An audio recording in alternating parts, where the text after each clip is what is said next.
Իհարկե, կարևոր է գաղափարների մասին խոսելուց բացի, խոսել նաև ավելի գործնական ու կենսական խնդիրների մասին, որոնց մենք կանդրադառնանք մեր ապագա համաժողովներում։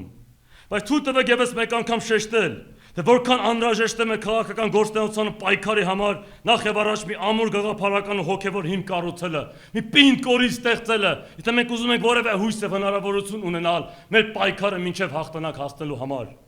Մեր քաղաքական պայքարի համար կենսական նշանակություն ունի հոգեվոր հիմք ունենալը։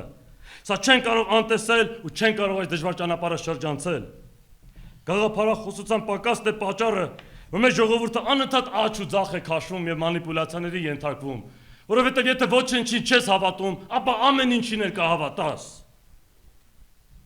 Մենք նման ենք մի արշավախմբի, որը կորցրել է իր կողմնացույցը եւ անտառում մոլորվելով շեղվել ճիշտ ճանապարհից։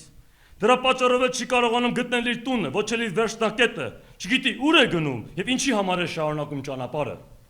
Սակայն Փառք Արարչի 100 տարի առաջ Գարեգին Նժդեհը Հայկ Ասատրյանի հետ միասին մեզ տվեցին այդ կողմնացույցը, այդ ջահը, որով մենք կկարողանանք գտնել ճիշտ ճանապարհը եւ հասնել մեր նպատակին։ Այդ իսկ պատճառով հոսանքը իրեն իրավունք է վերապահում վերցնել Նժդեհի կողմից փոխանցված ջահը եւ 21-րդ դարի քաղաքական դաշտում նորից կյանքի կոչեց հեղակրոնությունը, որպես հայությանը փրկելու միակ միջոց։ Մեզ փոխանցվել է մի վեհ գաղափարախոսություն,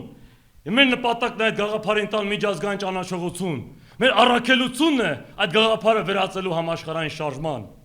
Մեզ ճիշտ ճանապարհը ցույց է տրվել, բայց մեզնից է կախված կորոշենք անցնել այդ ճանապարհով թե ոչ։ Մենք մեզ գիտակից ու պատասխանատու մարդ համարելով պետք է ընդունենք այդ ճանապարհով անցնելու պարտականությունը հանուն մեր հերոս նախնիների եւ հանուն մեր ապագա սերունդների։